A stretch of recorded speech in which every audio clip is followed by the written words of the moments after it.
ನನ್ನ ಕಾಲದಲ್ಲಿ ಪ್ಯೂರ್ ನಾಟಿ ಮರಿಗಳಿಗೆ ರೋಗ ಇಲ್ಲ ಅಂತಲೇ ಅಂತಿದ್ದು. ಅಂದರೆ ನಾನು ಸಾಗೋಕ್ಕೆ ಸ್ಟಾರ್ಟ್ ಮಾಡಿದಾಗಲೂ ಪ್ಯೂರ್ ನಾಟಿ ಮರಿಗಳಿಗೆ ರೋಗ ಇಲ್ಲ ಅಂತಲೇ ಸ್ಟಾರ್ಟ್ ಮಾಡಿದ್ದು.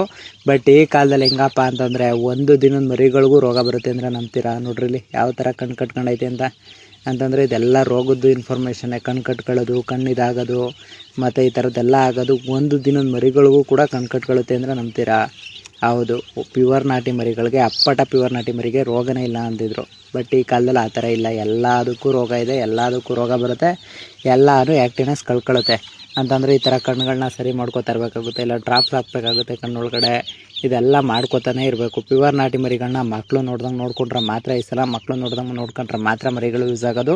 ನಿಮ್ಮ ಫಾರಮಲ್ಲಿ ಏನಾರು ಬ್ಯಾಕ್ಟೀರಿಯಾಸು ವೈರಸ್ ಇತ್ತು ಅಂತಂದರೆ ಮರಿಗಳು ಖಂಡಿತ ಕಣ್ಣುಗಳು ಕಟ್ಕೊತವೆ ಮತ್ತು ಮರಿಗಳು ವೀಕ್ ಆಗೋದು ಮತ್ತು ವೀಕ್ನೆಸ್ ಕಮ್ಮಿ ಆಗೋದು ಇದೆಲ್ಲ ಆಗ್ತಾ ಇರುತ್ತೆ. ಕಣ್ಣಲ್ಲಿ ಕಣ್ಣಿಟ್ಟು ಮರಿಗಳನ್ನ ನೋಡ್ಕೊಂಡ್ರೆ ಮಾತ್ರ ನಾಟಿ ಕೋಳಿ ಫಾರಮ್ ಮಾಡೋಕ್ಕಾಗೋದು, ನಾಟಿ ಕೋಳಿ ಮರಿಗಳನ್ನ ಉಳಿಸ್ಕೊಳಕ್ಕಾಗೋದು. ಇಲ್ಲ ಅಂತಂದರೆ ಯಾವುದೇ ಕಾರಣಕ್ಕೂ ಉಳಿಸ್ಕೊಳಕ್ಕಾಗಲ್ಲ. ಅದಕ್ಕೋಸ್ಕರ ನೀಟಾಗಿ ಮರಿಗಳನ್ನ ನೋಡ್ಕೊಳ್ಳಿ. ನೀವು ಮರಿಗಳು ಸಾಕೋರು ನೀಟಾಗಿ ಮರಿಗಳನ್ನ ಸಾಕೊಳ್ಳಿ ಫ್ರೆಂಡ್ಸ್.